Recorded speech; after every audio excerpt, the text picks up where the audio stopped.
We are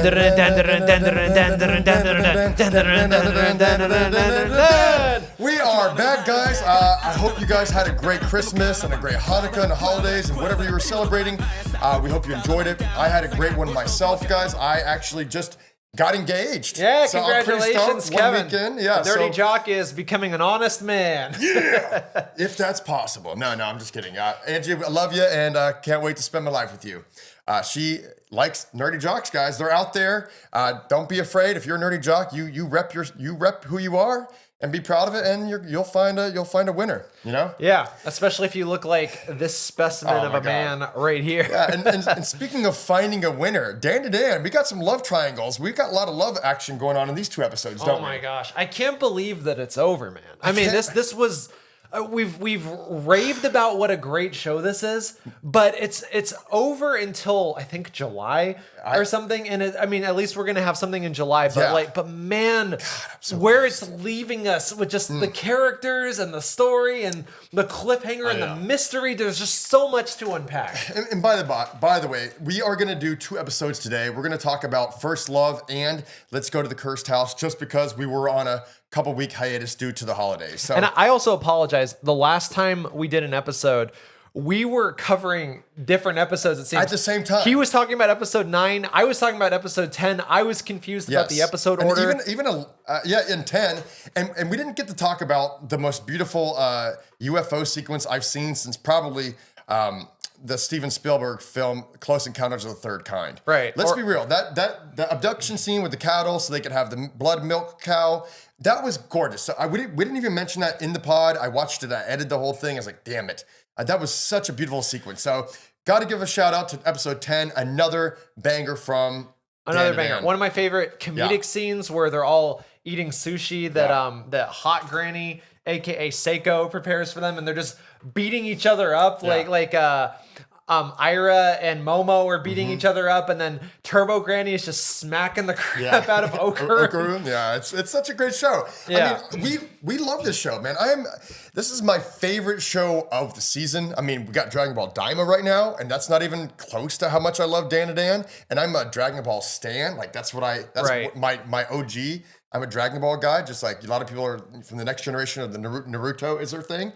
Dragon Ball is our thing. But guess what? Dan to Dan is by far, from what we've been watching this season, the best anime of the year. Is that right? I would say my favorite new anime that I've seen, I think, in at least 5 years. Yeah.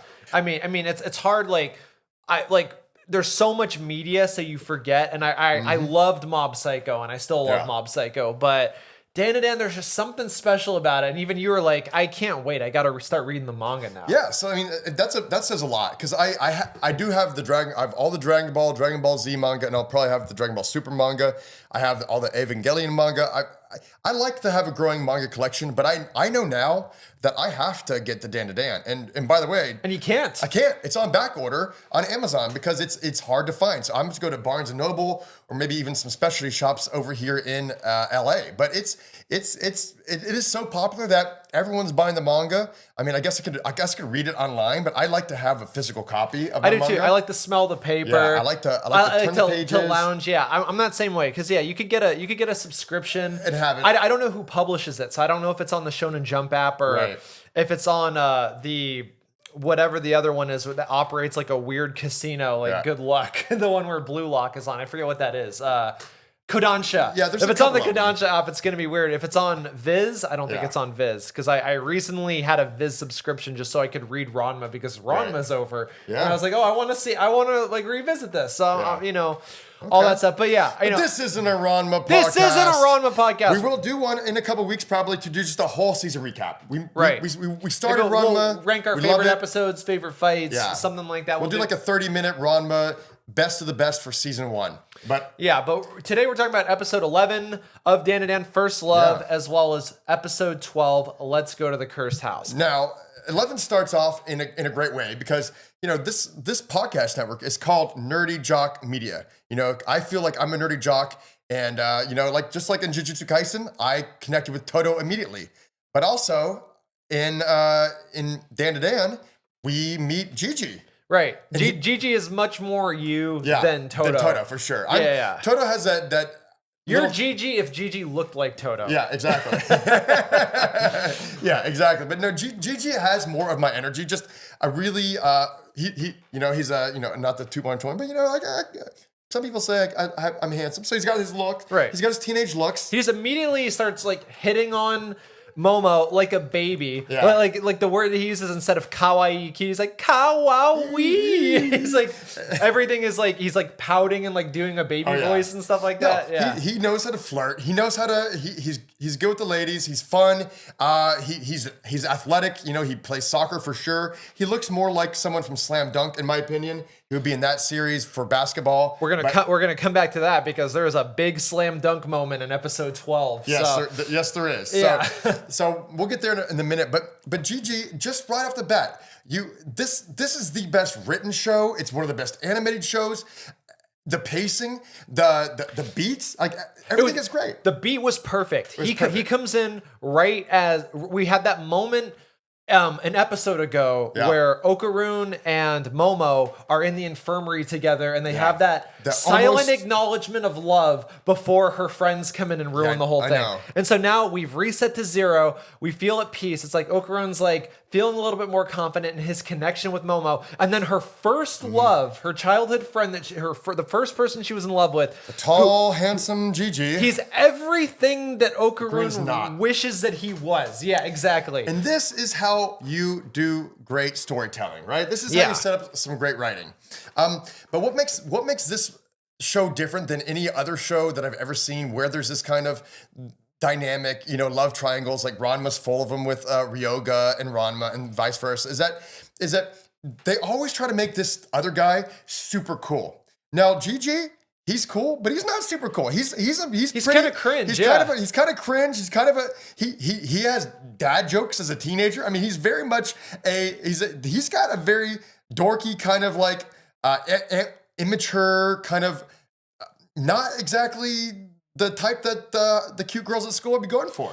Right. Yeah. I mean, he's that guy. He's got a lot of personality. I know a lot of you nerd guys out there will know, like there was always that one good-looking guy in any situation who seems like they can just get away with anything. Right. They don't have to be perfect and suave. Mm-hmm. They don't have to say all the right things. They could be like an absolute dork. They could be completely stupid, but it's because they're so good-looking, people are like, I don't care. Yeah. This guy's super good-looking. That is who Jiji is. Yeah. He's just like, he's kind of like all over the place. He's a spaz. He says weird stuff. He hits on every single girl he comes in contact with. He makes weird body gestures and like he is just an interesting character. Yeah, we don't see enough of that, right? If Okarun did this, people would be like, "Get the hell away from me! You're weird. Yeah, stay away." And that's what's great is that like this is what the only series where they're like, we're actually going to go for this. This is a real character. Jiji is extremely relatable. Prior to a lot of people that watch Dan to Dan, just like Okarun and Momo and every other character in the show is. Okarun is like I keep thinking about the way he's drawn with a hunched back, like a defeated posture. And I'm like, we never see a nerd depicted this way as a hero. Yeah. He's the hero of the show, and he's like defeated constantly. Yeah. His body language is always defeated. It's uncomfortable to see, but it makes you root for him even more. It's like, come on, stand up straight, put your chest out. And it gets even worse when he turns into Turbo Granny. When he does Turbo Granny powers, he's just like, ooh, and he's more depressed. But it's hilarious. You make me wilt. Yeah.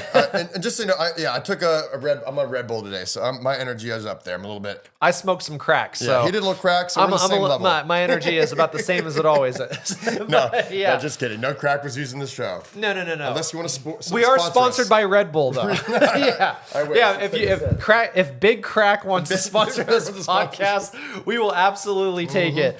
But yeah, so we're getting into this like just before we get into the plot a little bit. Yeah. There's this great character moment too, where now Okarun feels defeated because he knows that this is her first love, and he's starting to walk away. He can't say anything, and Momo kind of yells at him like, "Hey, have a nice day," or something. Come on, like do that, and he does. And there's just a silent moment where he's walking away awkward and sad, and she looks awkward and sad because she knows in a way that she's kind of carrying their love a little bit because he doesn't believe in himself. And she's told him earlier that she doesn't want him to say that, that he's awkward or he doesn't believe in himself, but she knows that he does. And it's just like, it's such a moment, and it was quiet, and it just you just sit with it.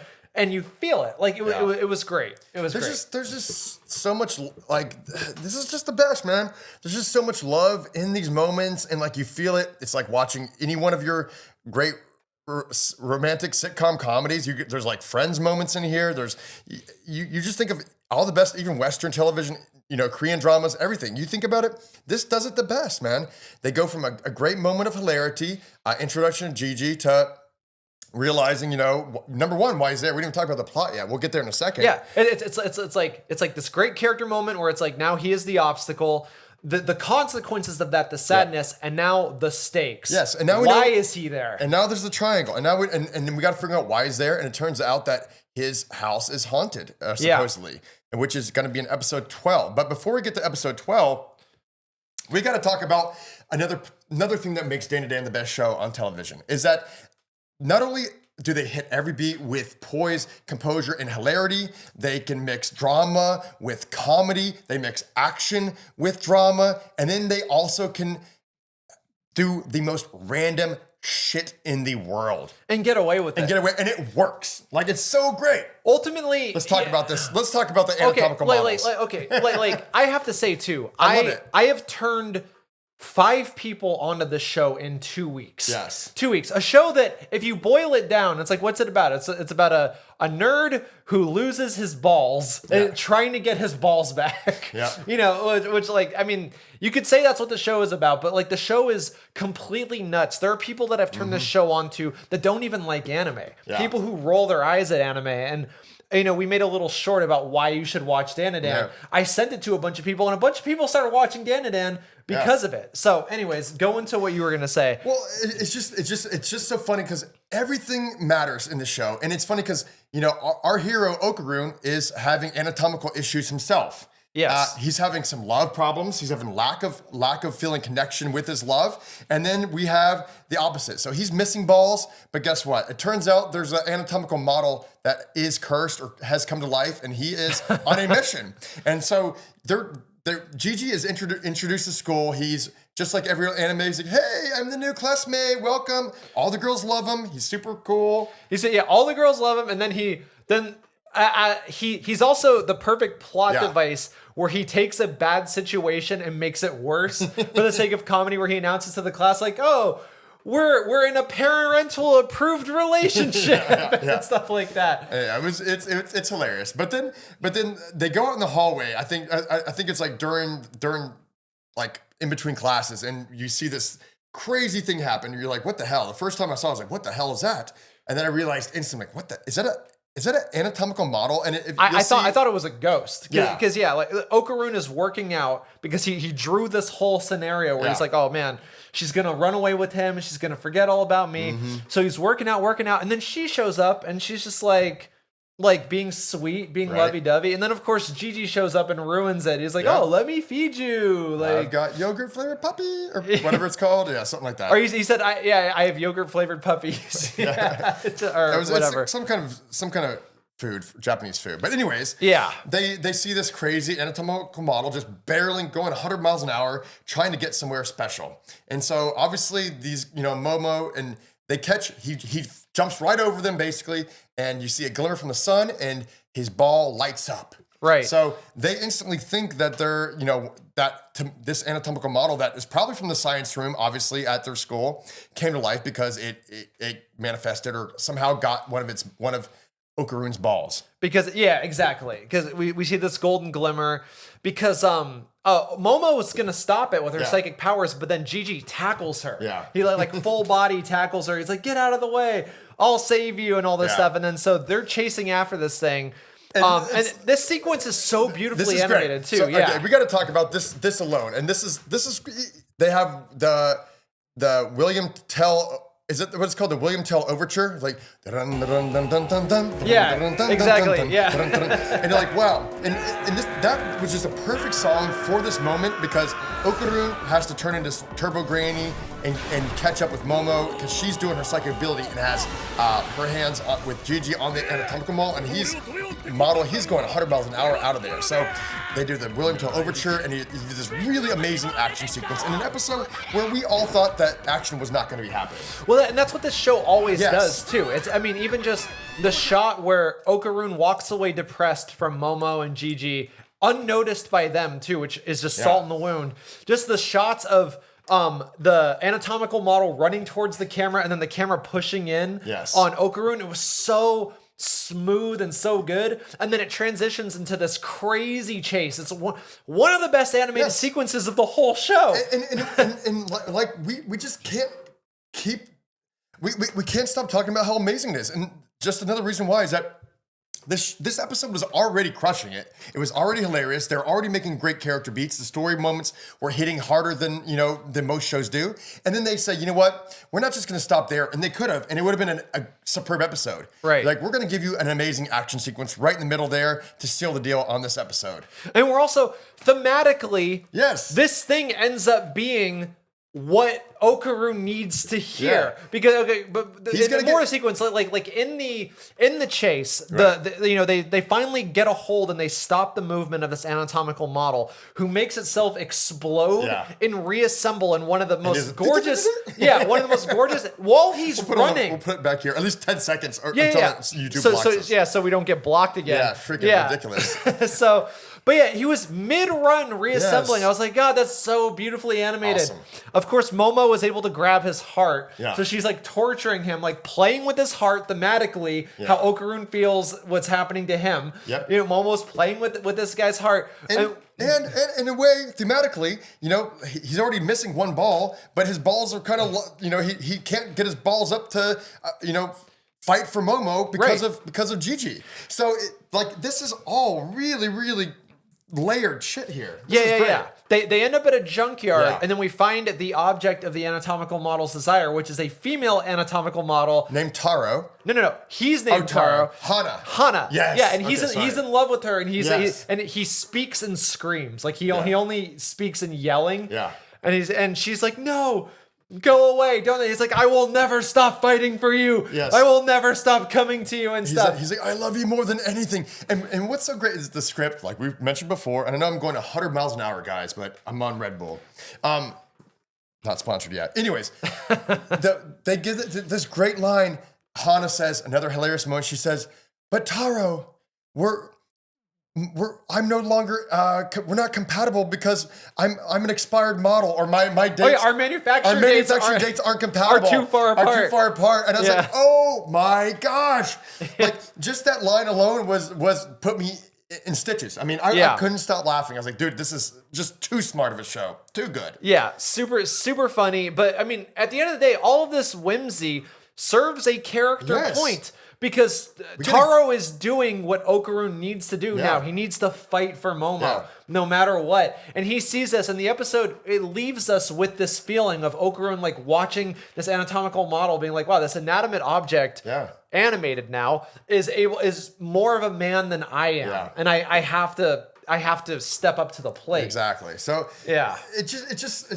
what a great episode. And it just serves, it goes to show that this is the best show on best anime on TV right now. And it's great. And a great ending right there to that episode was superb. And it puts a little cherry on top of that. And it really kind of pushes us right into episode 12. Right in episode 12, which is they're asking Seiko if Hana can stay with them. The older anatomical model. Right. The older one, the female. Because can stay with them, because Taro needs to be in the classroom. Yeah, because he has to work. He likes his job. He's like, as long as I know she's safe, I'm content being an anatomical model. He's like, I'll come over like 2 a.m. and we'll hang out every night. And so they're literally asking, and this house keeps growing by the episode, actually. Right. Turbo Granny's not into it because she's like, he doesn't even eat, or she doesn't even eat.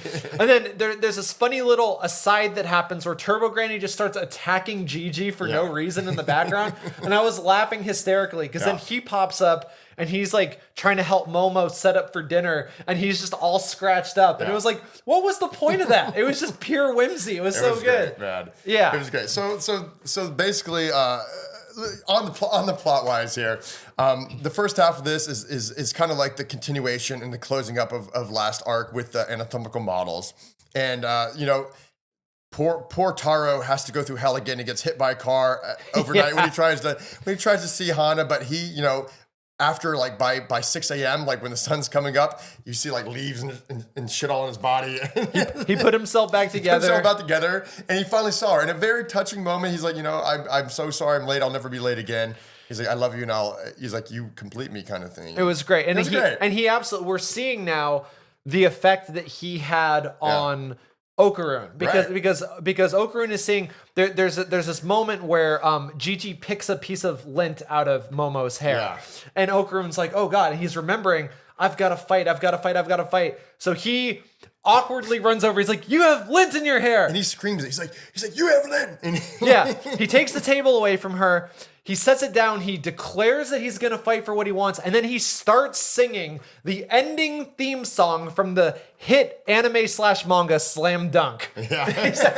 he starts like while he's doing this little dance around the table, declaring how he's going to fight.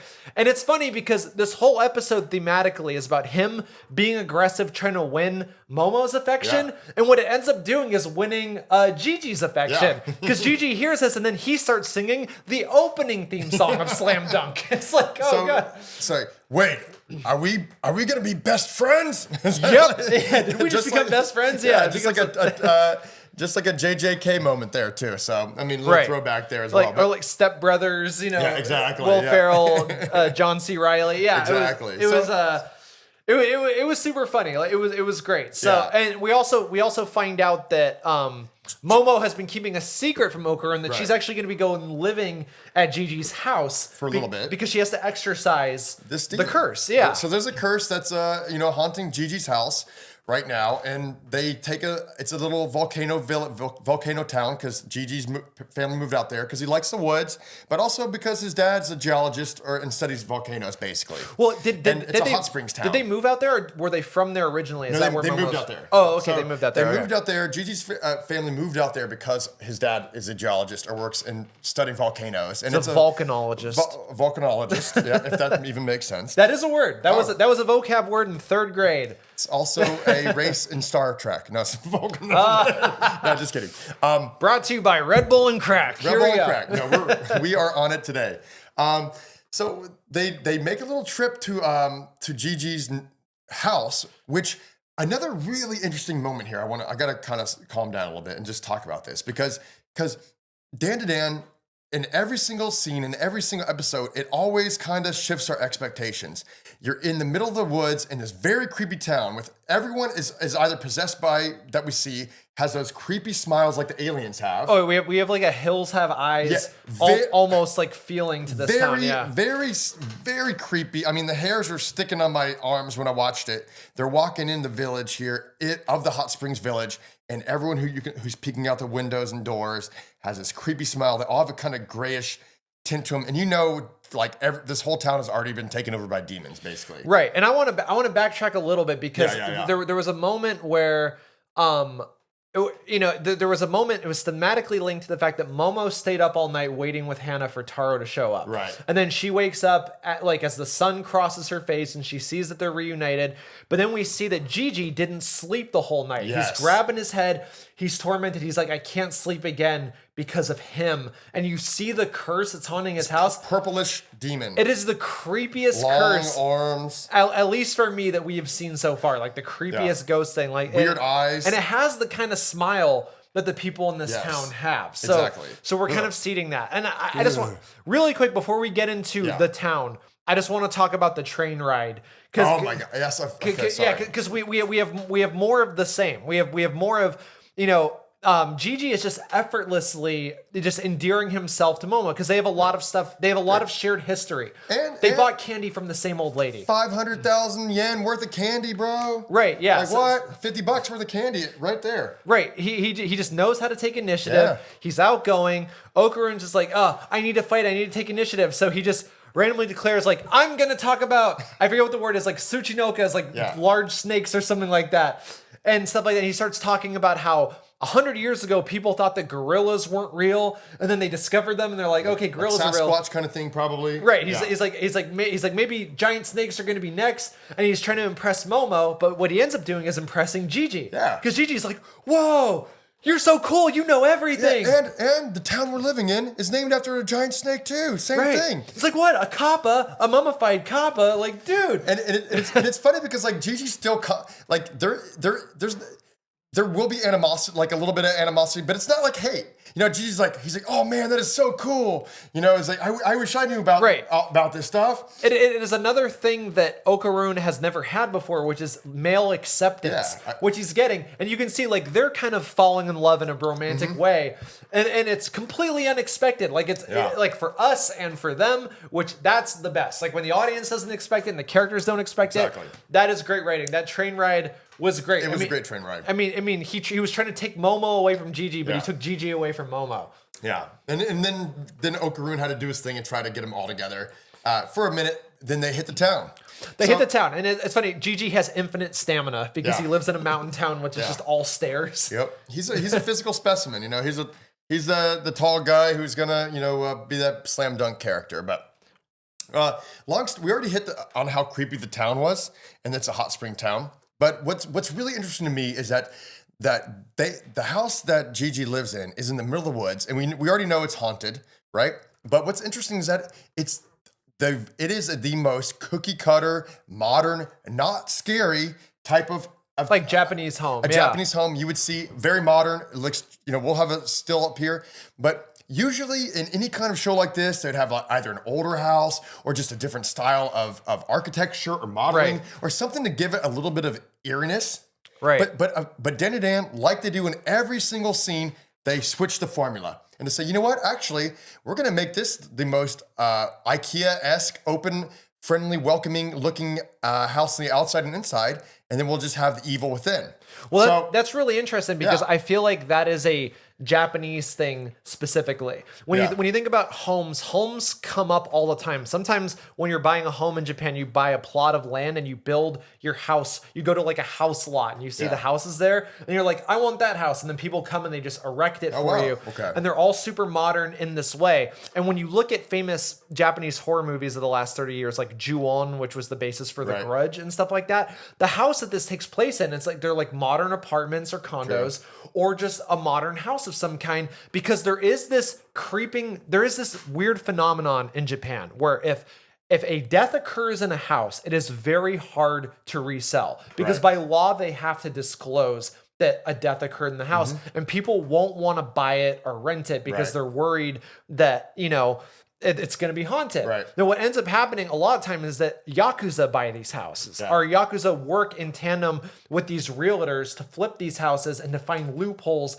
into selling them quickly for a decent price without letting people know the full history of the house. And so if you're a home buyer in Japan, you might see a beautiful modern house like this and not know, like, is there something malevolent here? Right. Is there a yokai? Is there a curse on this house? Did somebody die? You just never know. Okay, well, that's actually an interesting piece of details. I did not know that at all, but really cool. See, tune into our show and you'll learn all kinds of cool stuff about Japanese real estate. Yeah. But the point, so you're right, but maybe like the live action films follow that, but in anime, they're always, in general, all the Hayao Miyazaki's, houses that are haunted or have some spirits within are always old and shrine-like, just like all the other animes. Even like the Totoro house, I think that takes place after World War II, but even that house is old. It's old by the time they get there. Yeah. So like in anime, I think is distinctly different than like live action in a lot of ways from Japanese film, and especially horror films, because this is definitely a horror episode, or it's leading up to proving that in a second. So I just thought that was really cool because it is a juxtaposition from how you normally see any kind of haunted house or any kind of thing in an anime. But it still felt creepy. I would say they weaponized liminal space horror to make it creepy. Right. This house sits on top of a hill and there's nothing around it. There's a long empty stairway that leads to it. A stairway to heaven? Thematically, who knows? All of the shots in the house that aren't character focused, like when Momo's like, come sit next to me, Okarun, on the couch or whatever, they're of a long hallway, they're of blank walls, or they're a wide of the living space where it just feels empty. There's a definite eeriness to this house as well. Even though it's very modern, there's a little creepiness going on there. Empty spaces that feel like they shouldn't be empty creep us out a little bit. Exactly. So so it's really well done because it's a beautiful house, but you also feel like even without the exposition of knowing that there's a yokai or a curse here, there's something wrong with this place. Yeah, there's something wrong with that. And we do get a couple more character moments. We don't really have to go too much into detail here, but we do, well, we might as well hit it on it because we're talking about it. But, Jiji and Okarun, start playing soccer because Momo, nothing's happening. She can't feel psychically any kind of negative energy. And she does it. She said, hey, guys, just like Turbo Granny, most yokai operate at night. That's when they do their stuff. She's like, there's no point in me doing it now in the day. How about we just wait till night and we'll see what happens? So she's gonna go to the hot springs. Yeah. If you have an anime, especially a fun, semi-horny anime, teen romp, something like that, you're gonna have to have some hot springs in there. Right. Yeah, and she wanted to ditch Jiji. Yeah. So she made him go fetch her juice. And then she runs away and he comes out with the juice. And this is a great character moment because this is a guy who feels no lack of self-confidence ever. Like he comes out, like it doesn't even register with him that he's been ditched. It's not a ding on his ego like it would be with Okarun. He just looks at Okarun and goes, "Want to play soccer?" Yeah, so they want to play soccer, and then they play soccer, and then they have another moment where Okarun's kind of his feelings for Momo are kind of slowly revealed, or actually just Jiji straight up asks him, "Hey," he say, "Hey," I was like, "Come on, you like Momo too, huh?" They have a rhetorical battle over who likes her more. Exactly. Yeah. So Jiji questions him, and he's like, "Oh yeah, so you do like her?" He's like, "Well, I was her first love." He's like, "Well, I like her more because of her eyes," and he's like, "Well, I like her because of her mouth and her eyes, and plus everything." And they just I already said her face, so I win. He's like, "Plus, I was your childhood friend, so I win." And then Okarun remembers, he remembers their accidental kiss. But he doesn't, he wants to tell him, but he knows he can't really tell him because it was an accident. It wasn't like hey, this is our kiss. It was, oh wow, we shared a moment that I don't think Momo would really approve of him talking about anyway. So he just turns around and bashfully says, "I win." Yeah. And Gigi's like, "What do you mean? You can't just say I win." Yeah. And stuff like that, and then gets him in a rear naked choke. Yeah. And that's when Okarun realizes that when they were in the house, there's a whole section of the house that they didn't even go inside of. Creepy. He's like, wait. He's like, if there's this part here, and in the inside, he's like, we didn't see anything. Then there's something blocked off or hidden away that we didn't realize was there. Right. And then we cut to Momo. She's enjoying her hot springs solo, and it turns out it's a co-ed bath, and these creepy gator, these gators, yokai guys come in there, and they literally just start predatoring this Momo. The series ends. The season ends. We have to wait until July to see the conclusion of this unless we read the manga. The series ends with Momo about to be SA'd by much older men. Yeah. Which is just like... And these yokai, like their eyes are glowing. They're not like human. These are yokai with these really scary smile grins, and they're just like talking crap. Now, I watched the subbed version of the show, and I watched the dubbed on Netflix, which great job, by the way, Netflix. I mean, dubs in general, we were talking about earlier, getting better. I don't think Netflix did the dub. I think they just have the broadcasting rights. Whoever did it did great, because maybe they did better than Netflix would do in studio or not, but they did a good job on the dub. But the Japanese voices of these 5 gators or these predators at the hot springs is so much more terrifying than the dub version. By the way. Because in the Japanese, one of the reasons why I do love voice acting and just listen to the Japanese version is because the males that have those deep voices, just very haunting. It's a very haunting voices these guys have. Yeah. And then the dub, it's just like bro, it's like, oh yeah, we're gators, whatever. We're gonna, we prey on, lonely girls in the hot springs kind of thing. It didn't have that creep vibe. Yeah, didn't have a creepy vibe at all. It's just like, oh, these are like fraternity bro kind of energy. And I was like, okay, they did that one wrong. But the Japanese version, much better, very, very eerie, very scary, leaves us on a very a scary cliffhanger for the next season. Yeah, I mean, and the other cliffhanger, then it cuts, and I'll let you explain this one. So the other cliffhanger is Jiji having no reservations about trying to find out what's on the other side of the wall in the foyer. Well, he's been haunted for a while. He's ready to get this shit done. Yeah, he just takes the hammer. Sledgehammer. He hits a hole in the wall, and we see inside it looks like the room from Jujutsu Jujutsu Kaisen, yeah. where Gojo brought what's his name, Yuji, yeah, the first time. episode. Yeah, and also where he brought Okotsu yeah. in Jujutsu Kaisen Zero. Yeah. The whole it's a huge room and it's completely papered with protective barriers all over the inside. And you hear the wind gust out and then it kind of zooms in and you see it and you're like, oh shoot. And it's like there's something dark about this room. Yeah, very something dark, creepy, very creepy, very spiritual about to happen. And just flashback to Momo for a second. Before these gators show up, she is like, I need to get out of here now because I'm starting to feel lightheaded. Yeah. Yeah, she doesn't want heat stroke, which, I mean, if you've ever been to a Japanese hot spring, it's, I would say, like 20 or 30 degrees hotter, at least it feels that way, than your average American hot tub. Yeah. Like, it's so hot. Like, it's almost unbearably hot. And stuff like that. You can feasibly have a heat stroke. Or if you're getting hot, you have to get out. You have to get out. And then she gets tripped and basically choked underwater. Right. So she gets mounted. Yeah. It's like, where is this going? Like this is a crazy moment to leave it on. The stakes could not be higher. And now we have to wait half a year to see it animated, at least the resolution to this, if we don't just start buying the manga whenever it's available again. Yeah, whenever it gets available, I'm buying it. So like I'm gonna get caught up like next week.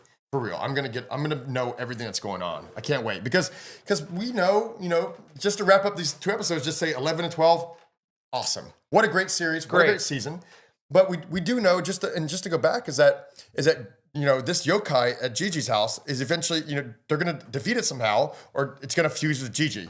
He's gonna become he's gonna become like the new Turbo Granny. So this plot triangle, this love triangle, is gonna continue to grow in the seasons ahead. Because you'll see some manga covers. I actually put one up here, and it shows Jiji in his yokai form. Right. So, and is this yokai, like Turbo Granny, is the town its domain? Is it influencing all the people? Because something is. Clearly. They have a ghostly hauntingness about them. I'm starting to lose my ability to speak, but like, me too, but I'm starting to come down, guys. But yeah, there is something haunting about all the people in this town. I mean, even like, it's scary enough, the idea of like old creepy men that are there to grape young women in a co-ed bath or something like that. But like you said, they all have the creepy ghost smile. They all have that same smile. Yeah. So it's like, what's going on here? It's definitely that yokai that they're challenging has control over this whole village is what's going to happen. I think they're going to have to defeat this yokai and break the curse. And it sucks that we have to wait till July. I mean, but it is what it is, and it's the best show on anime on television. It's the best show. I mean, I'm sad that it's done. Yeah. Because next season I don't think there's going to be anything this good. Yeah. I'm gonna have to go back and watch some other good stuff that people have been telling me to watch, like Ray Zero. Yeah. Or our Solo Leveling. It's like So that's what we'll have to do next, because Daima is about to have a week hiatus. I got Kaiju number 8 maybe. Solo Leveling, those are both ones we need to hit on. Blue Lock series season finale just ended, so I gotta get caught up.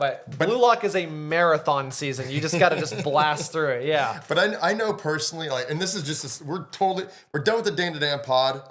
Subscribe, follow us. We love you guys, and thanks for tuning in. And happy New Year's to you guys. Yeah, happy 2025. Yeah, but since we're still just kind of chatting a little bit, is that I think we need to find another anime to watch. So if you guys have any suggestions, something that's just like 1 season or like maybe 2 seasons or something we can get in that's not like, you need to watch 1,000 episodes like One Piece. Like, let us know, because like we're looking for something new. We're watching Ranma right now too, but we're just gonna do like a season 1 review when we're done. I'm still have a couple episodes to go. But Dan finished up season 1. And who knows? If they haven't already, they're going to announce the winter season of anime beginning in January 2025, and there's going to be one show. Like Dan to Dan was the show this season that everybody was anticipating. There's going to be a show like it to some degree, so maybe we'll cover that. Give Dan to Dan all the Emmys. That's right. Give him all the anime awards. It's going to get it all. I mean, it's the best. All the animes. Yeah. So like, if you're watching this still and you haven't watched it, or share it with your friends, share this pod with your friends. Let them know this is the best show and they need to be watching it, because this is not one to miss. Not one to miss, guys. Yeah, I'm super stoked to see where this goes. I'm I feel hollow that it's over. Yeah. I couldn't believe that was episode 12. I mean, know. but it was in the best way. Yeah, Like it was great. If you're upset that this show is ending right here, that just is a testament to how good the show is, how good the story is. And let's be real. I mean, you can only do a certain amount of episodes at a time. There's not a lot of money in anime anymore. And those are gorgeous, man. And those a are show gorgeous. this expensive too. Yeah, it's like, yeah. To get animation like that, you gotta spend a pretty penny. So Right.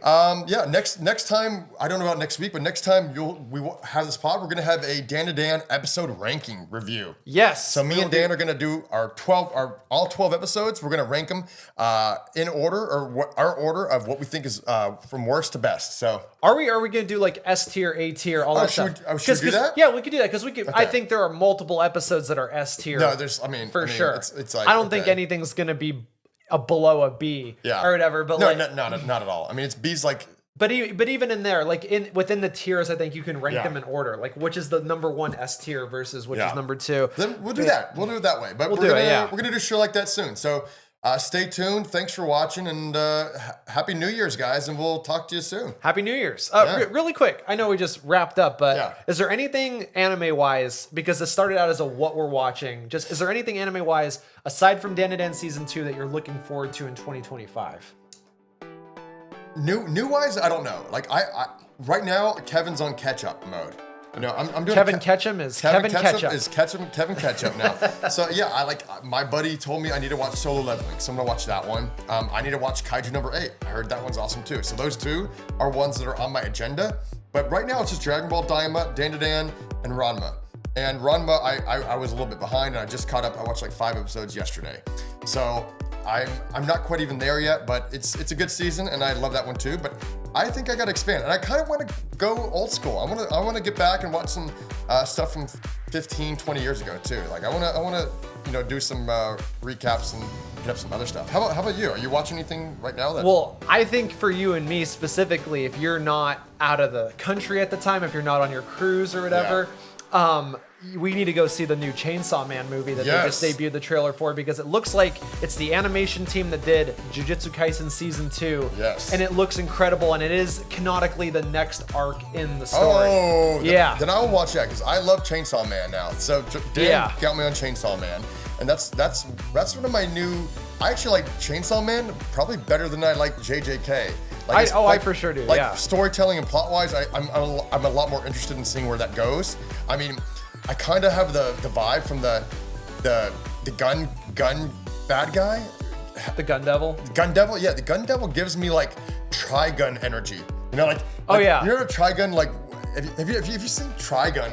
There's this huge battle in the very end. It's a gunfight. You know, it's a gunfight, but the two best gunfighters in the world going up against each other, and who are themselves guns, kind of. Yeah, exactly. In a way, So like, I'm like, is this a lot like Trigun? And there's some similarities, but there's some stuff that's not. So if you haven't watched Chainsaw Man, definitely catch up on that. I'm done with My Hero Academia, the newest season. I love that show. It's one of my favorites. It's a ton of fun. This last season, I can give you a recap right now in 1 minute. I mean, we're 44 minutes in, but basically it's just like Avengers Endgame. Or Infinity War, not Endgame, Infinity War. Oh. I mean, the whole season is literally a huge brawl, and it's awesome. I mean, like, every episode was great. I mean, I'm a huge fan of My Hero Academia. I might jump back on that. Yeah, it's a good show. I fell off 4 years ago. Man, it's great. A lot of people fell off 4 years ago. Yeah, I mean, I get it, because like it did get more like in the high school stuff, but like it's like this is kind of like Harry Potter. Like people, it's just like Harry Potter. My Hero Academia, the people who dropped off, it's kind of like the people who dropped off after like Chamber of Secrets or maybe even Prisoner of Azkaban, who liked it, but like, I don't know, this ain't for me. But then you get the Goblet of Fire, right? And then at the end of Goblet of Fire, you're like, oh, shit, this is getting real. Right. And that's when same thing kind of happens where it grows, like maturity, like My Hero Academia, like not in that level that Harry Potter does, but like the stakes grow, the plot really starts sinking in, like you know what the show is, and there's no more going back. Right. There's no more treading. Yeah. Well, Goblet of Fire just is a huge leap up in the story in general. I mean, that book is twice the length of Prisoner of Azkaban. Yeah, it's super long. And it's everything like the Triwizard Tournament. Yeah, great It's book. good. We just Plugging Goblet of Fire. Yeah, me and my fiance Angie are we're on a Harry Potter watch right now. I've seen them all multiple times. I'm a huge nerd, obviously Nerdy Jock, but I'm also a huge Harry Potter fan. We went to the Wizarding World for her birthday, actually, too, in Universal Studios. Expect I betrayed him! No. You know, when the new HBO series comes out, maybe we should cover it. We should cover it. We got to cover that because... We got to get away from anime. We are all off topic here, but I can't wait to watch the series because the movies are great, but they do not do the books justice. And if you get especially when you get to Goblet of Fire, yes, because or Half-Blood Prince, when you read that book, that's like there's like literally I think only maybe 1/4 of the book is covered really like in that film. I mean, Deathly Hallows, they did the right thing and made 2 films, and that I feel is about right. But I feel like from Goblet of Fire on, like they need 10 to 12 hours of storytelling to get those stories out and do them justice. You do. And I think to get all the characters that get left out. Like Peeves is such an important part of the atmosphere of Hogwarts. So maybe we'll cover it when the show comes out. I'm excited for it too, because I've said forever that Harry Potter needs a series. I agree. And it's like, and all the purists, you know what? Guess what? You have the books and you have the movies. If you don't want to watch the series, that's a great... The books are still there. The books are still great. The films are still great. It's just extra, you know? Right. And that's what Nerdy Jock love. We love this. So this is our slice. This is our slice of life. And on that note, we will wrap up. Happy New Year, everybody. Looking forward to a fun 2025 right here. Yes. Thank you for all of our subscribers and supporters. Truly, we did not expect this channel to blow up the way that it has, and we appreciate every single one of you who join us week to week, unless YouTube blocks us, which just happened. I know. So share, smash that like button, and share it to your friends. And leave a comment because it helps a lot. Especially we're facing constant blocks from YouTube for some reason. So it's like we use 10 to 30 seconds of footage of episodes. We'll just cut in the background and we get block. And then we look at every other channel and they show like the full episode uncut. I'm like, what the hell? And they don't get blocked. So like, I don't know what's going on with YouTube there, but like, get your act together, guys. We want to show content on here. We want to do reviews and commentary on shows, which is legal. You have a fair use policy. And we asked somebody at YouTube, this is some inside baseball. We asked somebody at YouTube, does YouTube actually have a fair use policy? Because we've been flagged for copyrighted content, which we appealed under the fair use policy, and then we got copyright striked. Again, So it's like, do you have a policy, YouTube, or not? I don't know. Let us know in the comments. But don't take us off. Okay, we'll see you guys next time on the What We're Watching podcast. Since Dan is done, we're gonna have to find something new, but we're gonna keep launching some great content for you guys. Catch you next time. Happy New Year's. Happy New Year's. All right. That was great. That was great. That was a lot, but that was great.